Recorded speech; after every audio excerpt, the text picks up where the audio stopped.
Bharatiya Janata party Maharashtra प्रदेश के अध्यक्ष श्रीमान चंद्रकांत दादा पाटिल और आज के प्रमुख अतिथि हमारे भारत सरकार के मंत्री श्रीमान प्रकाश जी जावड़ेकर, भारतीय जनता पार्टी के उपाध्यक्ष श्रीमान विनय सहस्त्रबुद्धे, भारतीय जनता पार्टी के उपाध्यक्ष श्री श्याम जी जाजू और मंच पर उपस्थित श्री सुरेश प्रभु जी और स्थान स्थान पर जो हमारे अन्य नेतागण उपस्थित हैं, श्री सुभाष जी भांवरे, श्री गिरीश जी महाजन और इस कार्यक्रम का संचालन कर रहे हैं संभवतः जय कुमार जी रावल एवं इस सभा में मौजूद मेरे सभी उत्तर महाराष्ट्र के सम्मानित बहनों एवं भाइयों। बहनों भाइयों, अपने जीवन में पहली बार यह वर्चुअल रैली संबोधित करने का मुझे अवसर प्राप्त हुआ है और उत्तर महाराष्ट्र के आप सभी बहनों भाइयों से लंबे अरसे के बाद मेरा मिलना हो रहा है।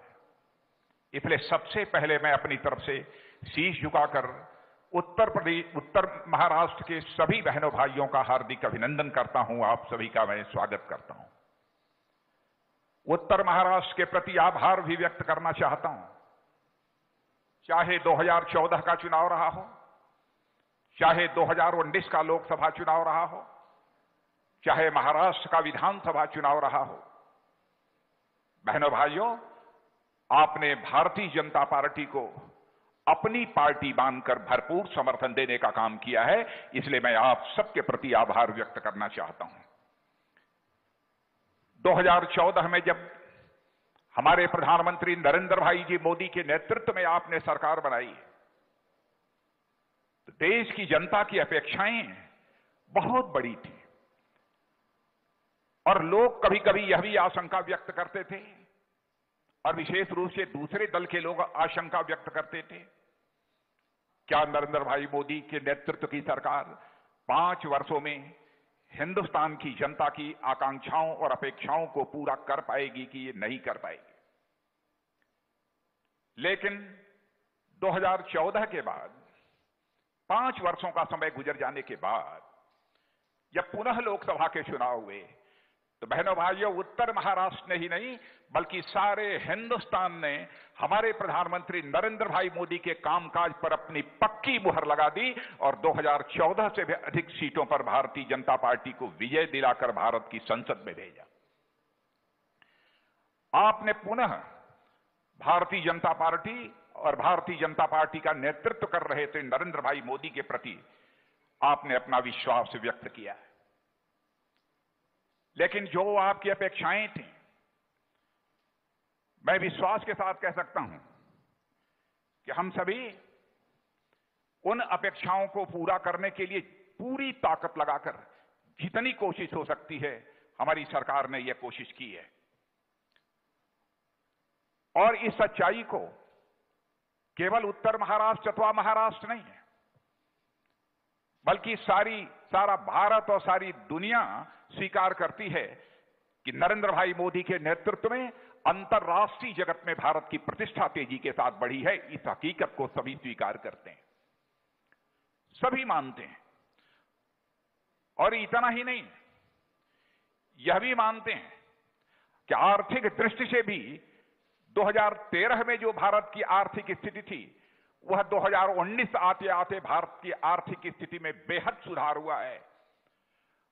और जो भारत अर्थव्यवस्था के आकार के मामले में 2013 में जब कांग्रेस नेतृत्व की यूपीए सरकार थी, उस समय दुनिया के देशों में 9वें स्थान पर था, वह हम लोगों ने अपने प्रधानमंत्री मोदी जी के नेतृत्व में उस भारत को लाकर 2019 आते आते दुनिया के देशों में 5वें स्थान पर लाकर खड़ा कर दिया। और हमारे देश की अर्थव्यवस्था, सभी इस हकीकत को स्वीकार करते हैं, विश्व की फास्टेस्ट ग्रोइंग इकोनॉमी, विश्व की सर्वाधिक तेजी से आगे बढ़ने वाली अर्थव्यवस्था यदि इस समय किसी देश की है तो वह भारत की है। इस सच्चाई को सभी स्वीकार करते हैं। मेरे बहनों भाइयों, जब हमारा भारत इतनी तेजी के साथ आगे बढ़ रहा था, और 2019 के बाद जो सरकार बनी, हम लोगों की यह कल्पना ही नहीं, हम लोगों का यह संकल्प था कि हम भारत को केवल अर्थव्यवस्था के आकार की दृष्टि से दुनिया के 5 देशों में ही नहीं रखना चाहते, बल्कि हमारी कोशिश तो यह है कि हमारी देश की अर्थव्यवस्था दुनिया के टॉप 3 देशों में आकर खड़ी हो जाए। सबसे बड़ी बाधा उसी बीच पैदा हुई, कोविड-19, जिसे हम बोलचाल की भाषा में कोरोना कहकर पुकारते हैं। कोरोना यह वैश्विक महामारी है। दुनिया के अधिकांश देश इस वैश्विक महामारी से प्रभावित हुए हैं। भारत भी इससे अछूता नहीं है।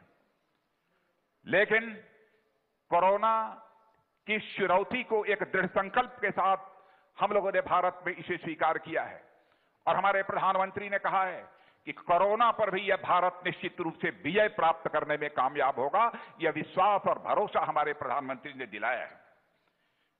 दुनिया के अन्य देशों की तरफ यदि नजर उठाकर आप देखें, जो विकसित देश हैं, जिन्हें डेवलप्ड कंट्रीज कहा जाता है, चाहे वह यूनाइटेड स्टेट हो, चाहे ब्राजील हो, चाहे स्वीडन हो, चाहे यूके हो, बहुत सारे ऐसे देश हैं। वहां पर कोरोना को लेकर किस प्रकार के हालात पैदा हुए हैं, लेकिन भारत में काफी हद तक जो भी कदम हमारी सरकार ने उठाए हैं, उसके परिणाम स्वरूप उस पर काबू पाने में हम लोगों ने कामयाबी हासिल की है। और मैं आपको याद दिलाना चाहता हूं, 25 मार्च को देशव्यापी लॉकडाउन की घोषणा यदि प्रधानमंत्री ने न की होती, तो मैं समझता हूं कि अन्य देशों की तरह भारत में भी बहुत ही भयावह स्थिति पैदा हो जाती। भारत को जनसंख्या की दृष्टि से यदि हम देखें तो दुनिया में चीन के बाद सबसे बड़ा देश यदि जनसंख्या की दृष्टि से कोई है तो भारत है। और इस जनसंख्या की दृष्टि से यदि हम देखें तो कोरोना से दुनिया के कई देशों से भारत बहुत ही कम प्रभावित हुआ है तो यह वैश्विक महामारी, प्रभावित तो सबको होना है, लेकिन जो सावधानी बरतेगा और यहां की सरकार ने प्रभावी कदम उठाए हैं, स्वाभाविक है कि वह देश उससे कम प्रभावित होगा।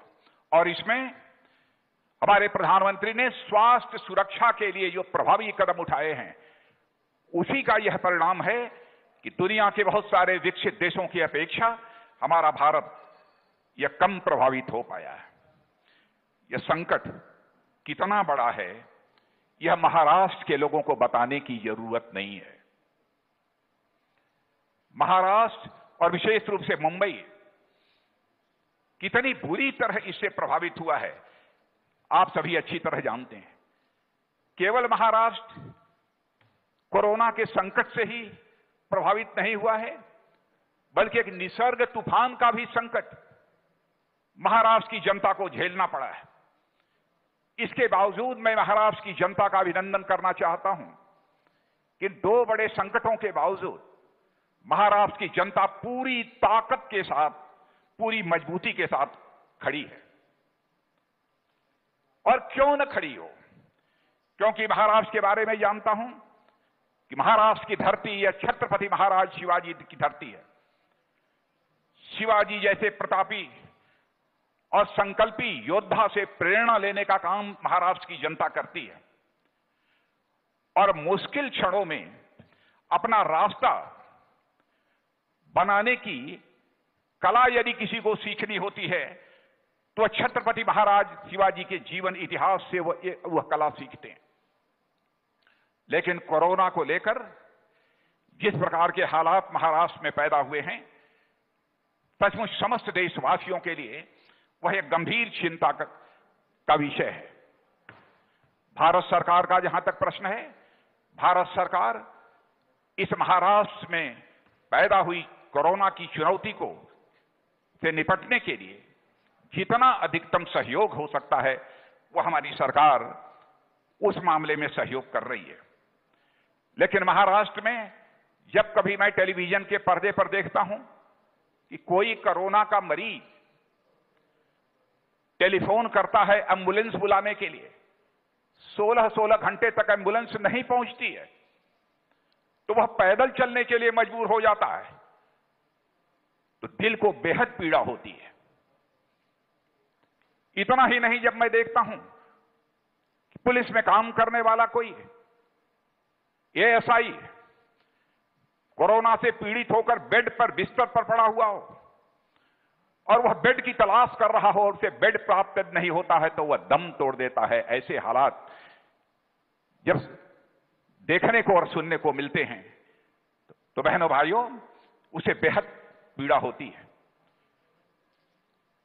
वहां मुंबई के अस्पतालों को टेलीविजन के पर्दे पर हम देखते हैं, कुछ ऐसे भी अस्पताल देखने को मिले जहां पर कि डेड बॉडी पड़ी हुई हो और उसके बगल में कोरोना का पेशेंट पड़ा हुआ हो।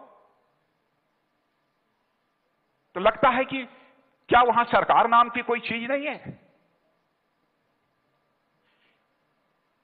क्या इसीलिए महाराष्ट्र में यह सरकार बनी थी? क्या हो रहा है? और बहनों भाइयों, सरकार अपनी जिम्मेदारी से बच नहीं सकती। मैं ये कहना चाहता हूं, सरकार अपनी जिम्मेदारी से बच नहीं सकती,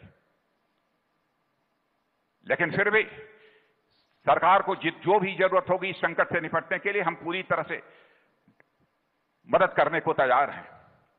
3 दलों को मिलाकर सरकार बनी है और जिस सरकार में एक पूर्व मुख्यमंत्री भी हो और उस सरकार की बागडोर वहां के दिग्गज नेता, माने जाने देश के नेता शरद पवार साहब के हाथों में हो, फिर भी यह सरकार इतनी अक्षम और दिशाहीन होगी, इसकी तो मैं कभी कल्पना भी नहीं कर सकता। कि ऐसी सरकार जिसकी बागडोर शरद पवार जी जैसे दिग्गज नेता के हाथों में हो और जिस सरकार में एक मुख्यमंत्री भी मंत्री के रूप में जिम्मेदारी संभाल रहा हो, अब उस सरकार की ऐसी हालत और उस राज्य की सरकार के रहते हुए उस राज्य में कोरोना नंबर के मामले में वह राज्य नंबर 1 का एक राज्य बन जाए।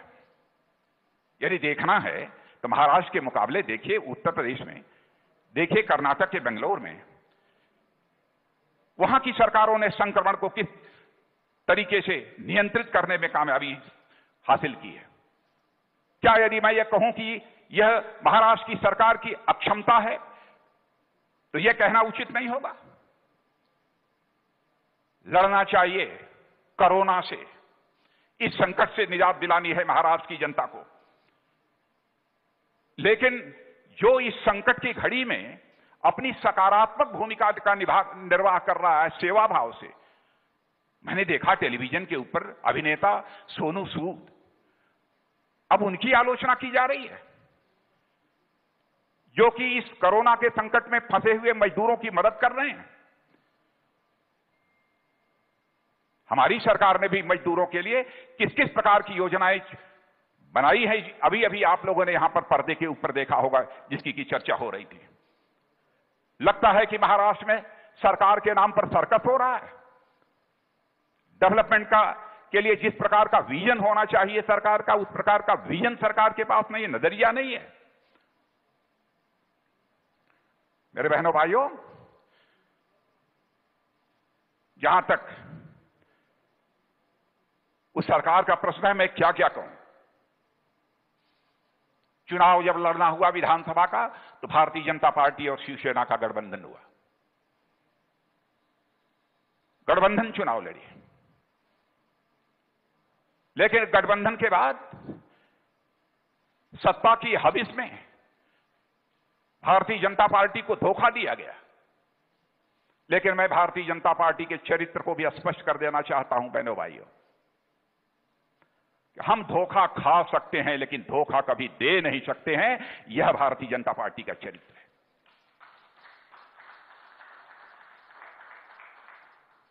जनता चाहती थी कि देवेंद्र फडणवीस जी वहां के मुख्यमंत्री बने, क्योंकि उनके शासनकाल में विकास का रथ महाराष्ट्र में जितनी तेजी के साथ दौड़ रहा था उससे आप अच्छी तरह परिचित हैं।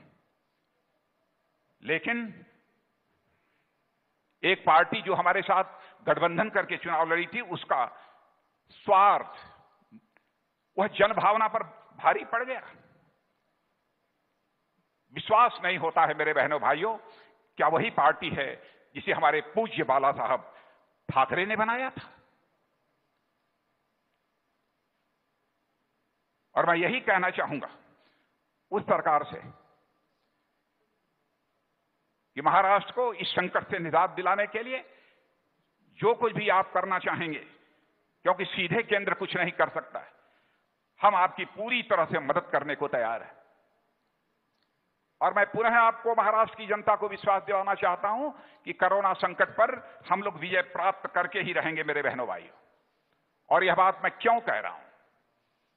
जिस भारतीय जनता पार्टी के हम कार्यकर्ता हैं, उस भारतीय जनता पार्टी के स्थापना के 4 दशक, 40 वर्ष गुजर गए हैं। कई उतार चढ़ाव हम लोगों ने देखे हैं, कई चुनौतियां भी हम लोगों ने झेली हैं। और मैं आपको याद दिलाना चाहता हूं वह दिन भी 1984 में जब चुनाव हुआ था, तो भारतीय जनता पार्टी को भारत की संसद में केवल 2 सीटों पर विजय प्राप्त हुई थी। और उस समय भारतीय जनता पार्टी की खिल्ली उड़ाई जाती थी कि भारतीय जनता पार्टी का अस्तित्व अब भारत की राजनीति से पूरी तरह से समाप्त हो गया। और लोग कहते थे कि अब भारतीय जनता पार्टी के लिए कभी सुबह नहीं होगी। लेकिन फिर से हमारे नेताओं ने, आदरणीय अटल बिहारी वाजपेयी अडवाणी जी ने और सारे देश भर के कार्यकर्ताओं ने संकल्प लिया। और अडवाणी जी एक घटना की चर्चा कभी कभी करते थे, सुनाते थे हम लोगों को कि जब 1984 में 2 सीटों पर जब भारतीय जनता पार्टी को विजय प्राप्त हुई, तो हम लोग भी थोड़ी देर के लिए हतप्रभ थे। तो हम और अटल जी ने तय किया कि हम अब पिक्चर देखने के लिए चलेंगे। और एक ही साथ स्कूटर पर बैठकर वह एक सिनेमा हॉल में पिक्चर देखने गए। और वहां पर जो पिक्चर लगी थी, उस पिक्चर का नाम था फिर सुबह होगी। और मेरे बहनों भाइयों, आपने देखा भारतीय जनता पार्टी के लिए फिर सुबह हो गया। यह यदि हुआ है तो हमारे भारतीय जनता पार्टी के कार्यकर्ताओं के संकल्प के कारण हुआ है। चुनौतियों पर विजय प्राप्त करने का ही नाम है भारतीय जनता पार्टी। मेरे कार्यकर्ता बहनों भाइयों, इस हकीकत को हमको समझना चाहिए।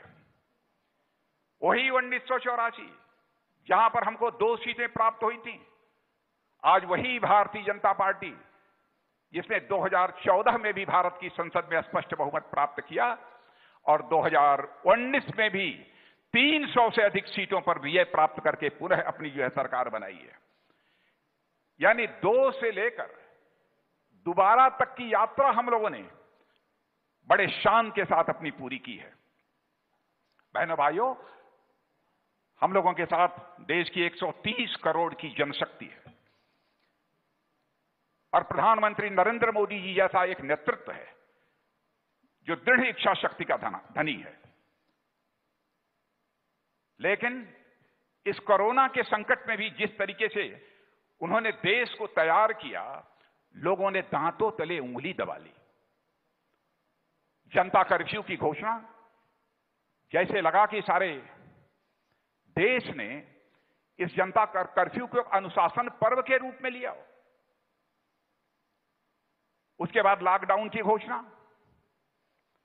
लॉकडाउन को भी जिस तरीके से देश की जनता ने उसका निर्वाह किया है, जिस तरीके से निभाया है, उसकी जितनी भी प्रशंसा की जाए वह कम है।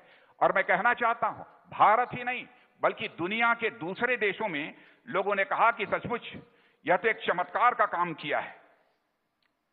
कोरोना वॉरियर्स यानी डॉक्टर्स, नर्सेस, मेडिकल स्टाफ जो कोरोना पीड़ितों की सेवा में लगे हुए थे, उनके सम्मान में दीपक जलाने का प्रधानमंत्री का आह्वान होता है। सारा देश दीपक जलाने के लिए घरों से निकल पड़ता है, आह्वान होता है, तालियां बजाकर उनका अभिनंदन करने का, थाली बजाकर अभिनंदन करने का। सारा देश जो है आगे निकल पड़ता है। यह सब जो कुछ भी हुआ, यह देश की सामूहिक संकल्प शक्ति नहीं है तो मेरे बहनों भाइयों विषय में क्या कहूंगा। और कोरोना के संकट को लेकर भारत ने जो तैयारियां की हैं, उसकी वर्ल्ड हेल्थ ऑर्गेनाइजेशन ने भी प्रशंसा की है। लेकिन हमारी राजनीति विरोधियों को मित्रों रास नहीं आ रही है, जबकि इस हकीकत को देख रहे हैं कि हमारी रिकवरी रेट भी काफी अच्छी है। भले ही हमारी यह रिकवरी रेट अच्छी हो, लेकिन अभी हम संतुष्ट नहीं हैं इससे। इसलिए मैं कहना चाहता हूं कि हमारी महाराष्ट्र की जो सरकार है, कम से कम महाराष्ट्र की ठीक तरीके से वह चिंता करे। लेकिन जब मैं देखता हूं एक जो उसके साझीदार हैं, एक जो पार्टनर है कांग्रेस पार्टी के नेता राहुल गांधी कहते हैं, राहुल जी कहते हैं हम सरकार में तो शामिल हैं लेकिन हम निर्णय में नहीं शामिल हैं। इसका क्या मतलब होता है? यानी संकट की घड़ी में सीधे अपना पल्लू झाड़ लेना कि सरकार के कामकाज से हमारा कोई लेना देना नहीं है। और बहनों भाइयों, यह कोई नई बात राहुल जी ने कही हो ऐसा नहीं है। कांग्रेस का चरित्र है और उनका शौक है power without responsibility. Power without responsibility यह उनका शौक है। वो अपनी जिम्मेदारी नहीं समझ रहे हैं। सरकार चला रहे हैं तो कम से कम संकट की घड़ी में तो मिलजुल कर चलाइए। आज एक मंत्री कुछ बोलता है, दूसरे घटक का मंत्री कुछ बोलता है, तीसरे घटक का मंत्री कुछ बोलता है। राजनीति केवल सत्ता का सुख भोगने के लिए नहीं की जाती है। राजनीति यदि की जाती है तो समाज की सेवा करने के लिए राजनीति की जाती है, देश की सेवा करने के लिए राजनीति की जाती है। लेकिन कांग्रेस का चरित्र है।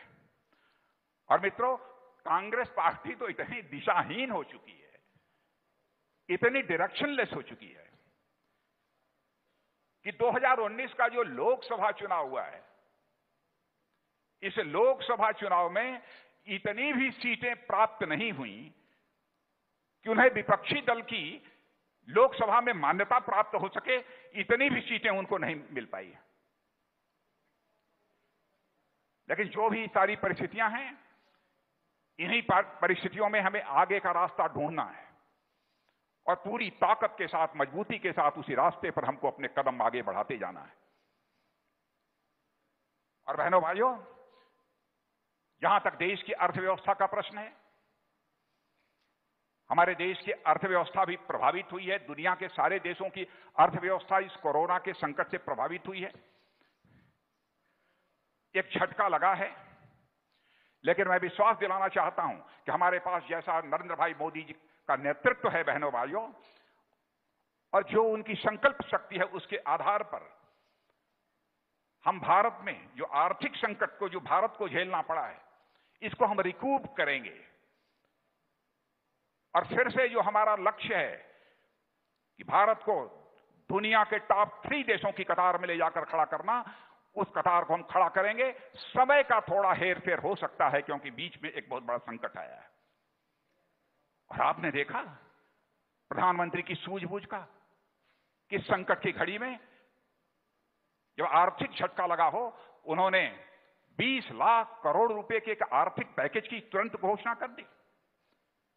और मैं विश्वास दिलाना चाहता हूं कि 20 लाख करोड़ रुपए के आर्थिक पैकेज की जो प्रधानमंत्री ने घोषणा की है, मेरे बहनों भाइयों, भारत को यह नया अवसर देगा, भारत को यह एक नई ताकत देगा। और मैं महाराष्ट्र की राज्य सरकार से कहना चाहूंगा कि इस पैकेज का लाभ जितना अधिकतम उठा सकते हो, महाराष्ट्र की सरकार को भी इसका लाभ उठाना चाहिए। और इतना ही नहीं, बहनों भाइयों, हम इस आर्थिक संकट से देश को तो हम उबारेंगे। और आपने देखा होगा कि इस कोरोना के दौरान कोई भूख से न मरे, इसकी भी चिंता हमारी सरकार ने की है। प्रधानमंत्री गरीब कल्याण योजना, मुफ्त में गल्ले बांटे गए। इस संकट की घड़ी में मुफ्त में गैस सिलेंडर बांटे गए। यानी गरीब को बहुत अधिक संकट से न गुजरना पड़े, इसकी चिंता की। प्रवासी मजदूरों का यहां तक प्रश्न है। ट्रेन हमारी तैयार थी, लेकिन महाराष्ट्र की सरकार ने जिस प्रकार से सहयोग करना चाहिए था, जो सूची तैयार होनी चाहिए थी प्रवासी मजदूरों की, वह तैयार न होने के कारण हमारे प्रवासी मजदूर भाइयों को भी कठिनाइयों का सामना करना पड़ा है। और मैं आपको यकीन दिलाना चाहता हूं, महाराष्ट्र की जनता को यकीन दिलाना चाहता हूं, अब तक तो जो भी समय गुजरा है 6 वर्षों का, हमारी सरकार ने सारे वह बुनियादी काम किए हैं कि आने वाले कल में हमारा भारत एक आत्मनिर्भर भारत बनकर खड़ा हो। इसके लिए जो भी काम हो सकता है हमारी सरकार ने किया है। क्या कभी आप कल्पना कर सकते हैं 60 वर्ष तक लगातार जो राजनीतिक पार्टी हुकूमत की हो, उसके बावजूद भी 18,500 गांव इस देश में ऐसे हों जहां तक कि बिजली की रोशनी न पहुंची हो। लेकिन 6 महीने के अंदर इन गांवों में बिजली पहुंचाने का काम नरेंद्र भाई मोदी के नेतृत्व की सरकार ने करने में कामयाबी हासिल की है।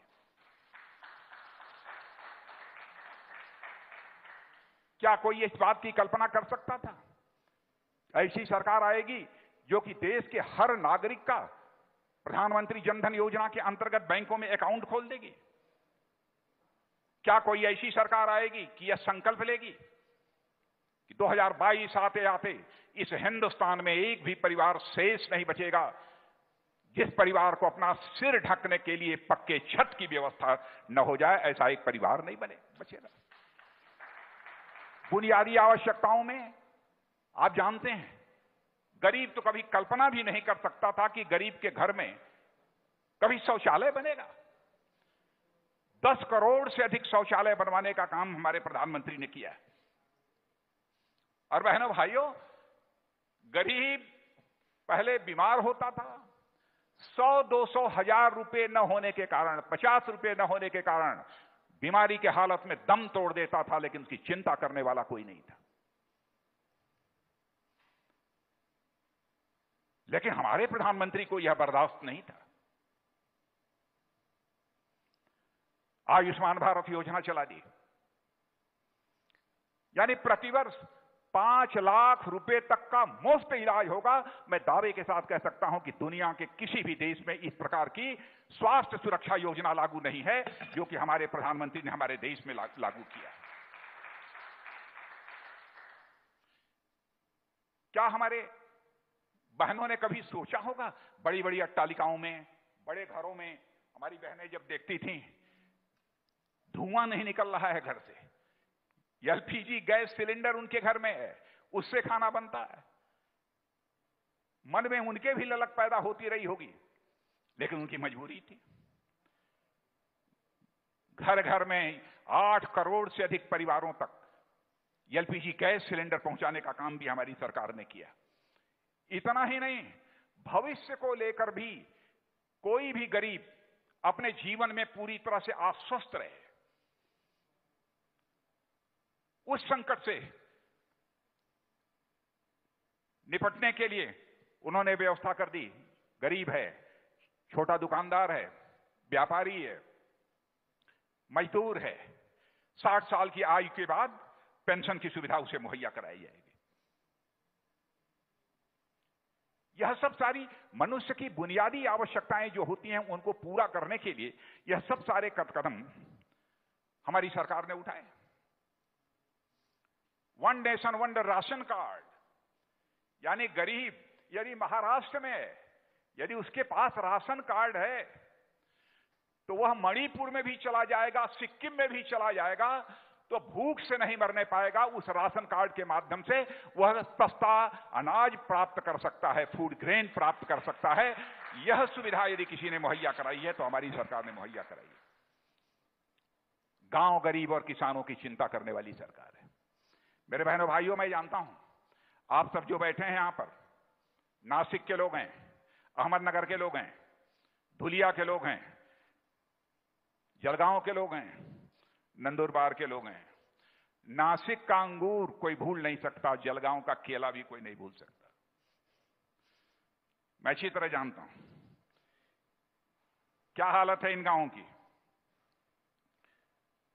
मैं वहां के किसानों को बतलाना चाहता हूं, पहले आपकी मजबूरी थी कि आप जो कुछ भी पैदा करते हैं, जो भी अनाज पैदा करते हैं, जो भी चीज पैदा करते हैं, आपको जो लोकल मंडी होती थी वहां बेचने के लिए आपको जाना, यह आपकी मजबूरी होती थी।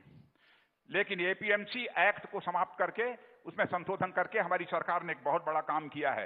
एक देश और एक बाजार, एक देश और एक बाजार। आप अपना माल कहीं भी भारत में यदि बेचना चाहते हैं तो अपना माल पूरे भारत में कहीं पर भेज सकते हैं। वैसे ही इसेंशियल कमोडिटीज एक्ट में भी हमारी सरकार ने एक संशोधन किया है। अब अपना माल कहीं ले जाइए निधड़क होकर, कोई चेक नहीं करेगा, कहीं रखिए, कहीं बेचिए। अब आपसे कोई पूछने वाला नहीं है, कहीं सप्लाई करना हो तो कीजिए। यानी हमारे देश के किसानों के साथ वर्षों से जो अन्याय चला आ रहा था, उस अन्याय से निजात दिलाने का काम हमारी सरकार ने किया है। और मेरे किसान भाई वहां बैठे हैं, हमारे आदिवासी भाई भी बैठे हैं, और मैं जानता हूं नंदुरबार के भी हमारे आदिवासी भाई हैं। और आदिवासी भाई बहनों, हम अच्छी तरह जानते हैं कि आपकी जो आदिवासी संस्कृति है वह केवल महाराष्ट्र तक ही जानी पहचानी नहीं जाती। हमारे आदिवासी भाइयों की संस्कृति यह सारे भारत में जानी और पहचानी जाती है। उस संस्कृति को बढ़ावा देने के लिए भी हमारी सरकार ने कई कदम उठाए हैं, और यदि मैं उसकी चर्चा करूंगा तो एक बहुत लंबा समय लगेगा, इसलिए बहुत विस्तार में जाकर यहां पर उसकी चर्चा मैं नहीं करना चाहता।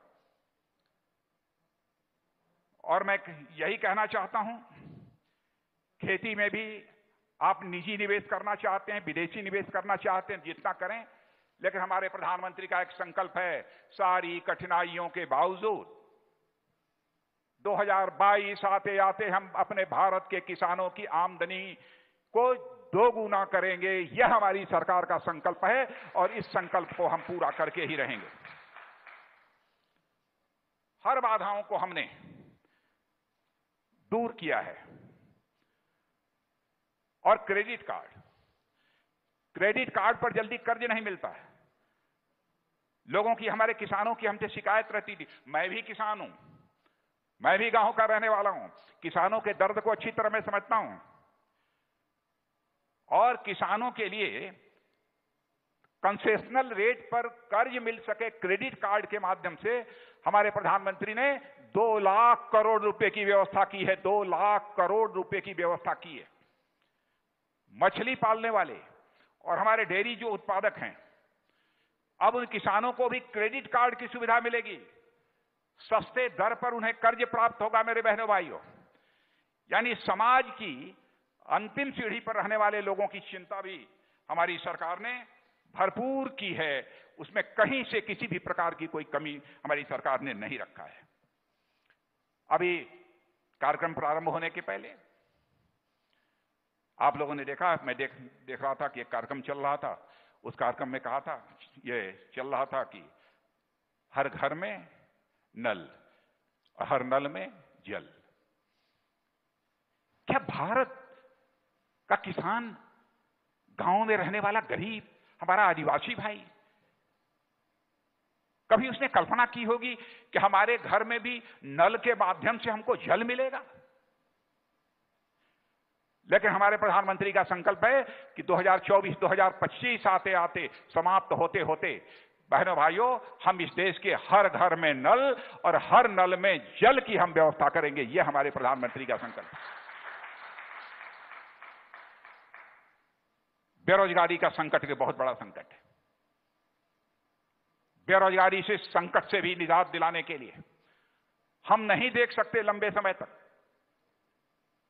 अपने भाग्य पर अपनी जिंदगी जीने के लिए हम अपने नौजवान को मजबूर नहीं कर सकते। सूक्ष्म, लघु, मध्यम इन उद्योगों को जितना अधिक से अधिक प्रोत्साहन दिया जा सकता है, वह अधिक से अधिक प्रोत्साहन दिए जाने की जरूरत है।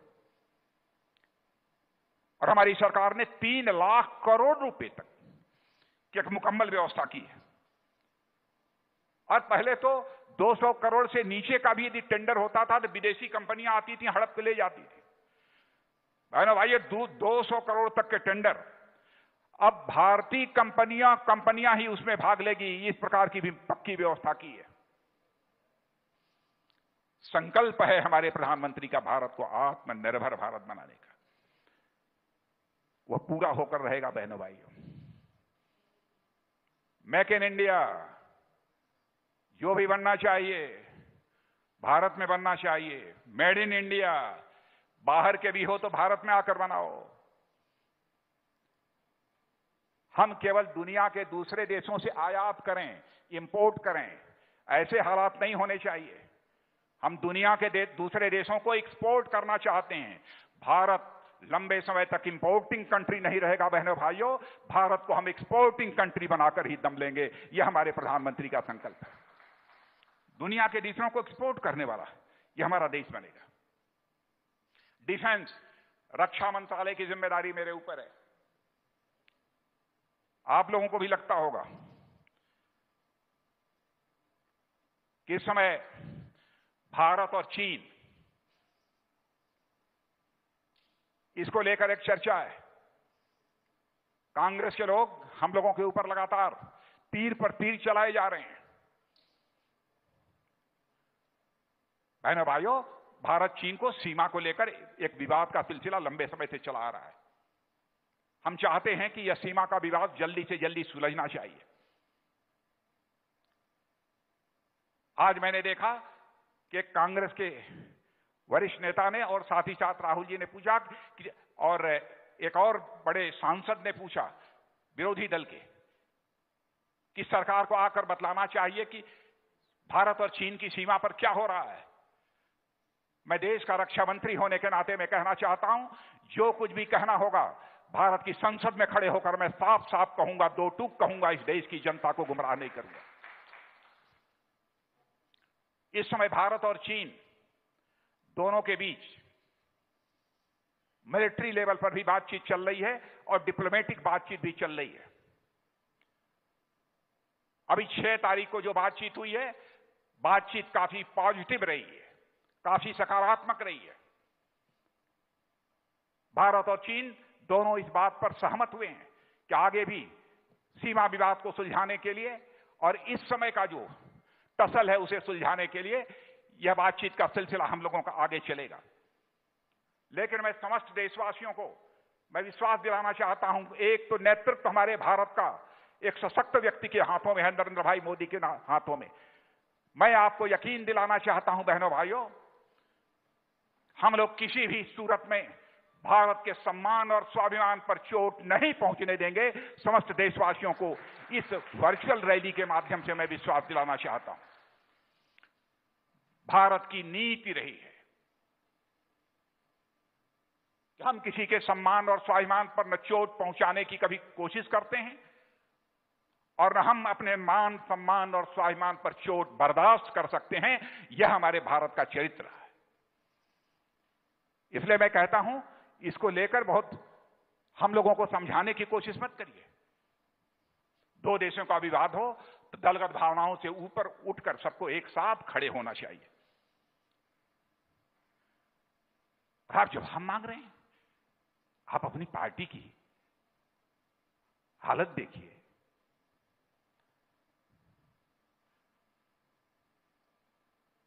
बहन भाइयों, मैं तो एक गालिब का शेर वगैरह कुछ पढ़कर उन्होंने कुछ कहा है।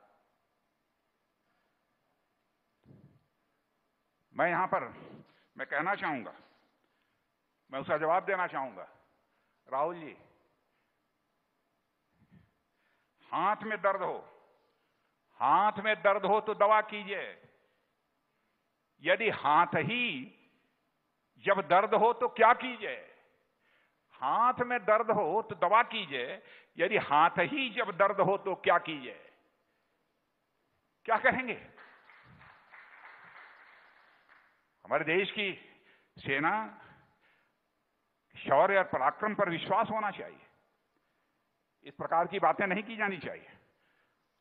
और बहनों भाइयों, मैं तो कभी कल्पना नहीं कर सकता किसी राजनीतिक पार्टी का कोई व्यक्ति इस तरीके से देश की सुरक्षा को लेकर कुछ कहेगा। और एक बात मैं यह भी कहना चाहता हूं मेरे बहनों भाइयों, भारतीय जनता पार्टी का एक चरित्र रहा है, आप भी अच्छी तरह जानते हैं। जो हम लोगों ने कहा वो हमने किया। हमारे वर्ड्स और डीड्स, हमारे कृति और कथन में कभी अंतर नहीं रहा है। और इस देश में नेताओं की कृति और कथन, वर्ड्स और डीड्स में अंतर होने के कारण ही भारत की राजनीति और भारत के नेताओं पर से जनता का विश्वास कम होता चला गया। लेकिन भारत की राजनीति में पैदा हुए इस विश्वास के संकट को हमारे देश के प्रधानमंत्री श्री नरेंद्र भाई मोदी ने दूर करने में कामयाबी हासिल की है। मैं कहता हूं हम सभी सारे देशवासियों के द्वारा उनका अभिनंदन किया जाना चाहिए। जो कहा करके दिखाया। धारा 370 भारतीय जनसंघ के रूप में जो हमारी राजनीतिक यात्रा चल रही थी, उस समय देश से वादा किया था। सरकार जो पूर्ण बहुमत मिला उसे करके दिखाया। 35A उसे समाप्त करके हमने दिखा दिया। सिटीजनशिप अमेंडमेंट बिल, नागरिकता कानून, उसे पास करके हमने दिखा दिया। एनआरसी के संबंध में निर्णय ले लिया। और राम जन्मभूमि, बहनों भाइयों, लोग कहते थे वोट हासिल करने के लिए इस प्रकार के मुद्दे लेकर चुनाव के मैदान में भारतीय जनता पार्टी आती है। बहनों भाइयों, हमने देश को अंधेरे में रखकर कभी चुनाव नहीं लड़ा है। देश को अंधेरे में रखकर हमने राजनीति नहीं की है। देश को विश्वास में लेकर हम लोगों ने राजनीति की है। और आज आप देख रहे हैं कि राम जन्मभूमि के निर्माण का मार्ग प्रशस्त हो गया। निर्माण इस समय अयोध्या की धरती पर भगवान रामलला का हो रहा है, मंदिर का, और जल्दी ही यह पूरा होने वाला है। मैं समझता हूं कि महाराष्ट्र के लोग भी बड़ी संख्या में वहां पर दर्शन करने के लिए आएंगे। G7 में भी भारत की हैसियत जो बढ़ी है, G7 की बैठक में भी भारत को आमंत्रित किया है। यह भी एक हम लोगों के लिए सुखद सूचना है। लेकिन मैं यही कहना चाहूंगा अंत में कि राष्ट्र को यदि आगे ले जाना है तो उसमें महाराष्ट्र की एक सर्वाधिक भूमिका होगी, बड़ी भूमिका महाराष्ट्र की होगी। और मुझे विश्वास है कि महाराष्ट्र वो अपनी अहम भूमिका का निर्वाह करेगा। और मैं जानता हूं महाराष्ट्र में बहुत सारे महापुरुष पैदा हुए। यहां पर मैं चर्चा करना चाहूंगा लोकमान्य बाल गंगाधर तिलक की, जिनकी पुण्यतिथि का 100वां वर्ष है। उन्होंने पूर्ण स्वराज का एक नारा दिया था देश में। पूर्ण स्वराज का भी हमारा लक्ष्य पूरा होगा। स्वराज का ही नहीं, सुराज का भी, स्वराज के साथ सुराज का भी हम लक्ष्य हासिल करके रहेंगे बहनों भाइयों, ये आपको विश्वास दिलाते हैं। और आत्मनिर्भर भारत का यह जो नारा है, यह हम लोगों के लिए केवल नारा नहीं है, हमारे लिए घोष वाक्य है। और जब तक हम आत्मनिर्भर नहीं बनेंगे तब तक हम सम्मान की जिंदगी, आत्मसम्मान की जिंदगी हम नहीं जी सकते। इस सच्चाई को भूलना चाहिए, नहीं भूलना चाहिए। और इतना ही अंत में कहना चाहूंगा, अब भारत जिस तरीके से आगे बढ़ रहा है, अब भारत को एक भारत श्रेष्ठ भारत बनने से दुनिया की कोई ताकत नहीं रोक सकती। मेरे बहनों भाइयों, इन्हीं शब्दों के साथ पुनः आप सबका अभिनंदन करते हुए अपना निवेदन समाप्त करता हूं। आप सबको बहुत बहुत धन्यवाद।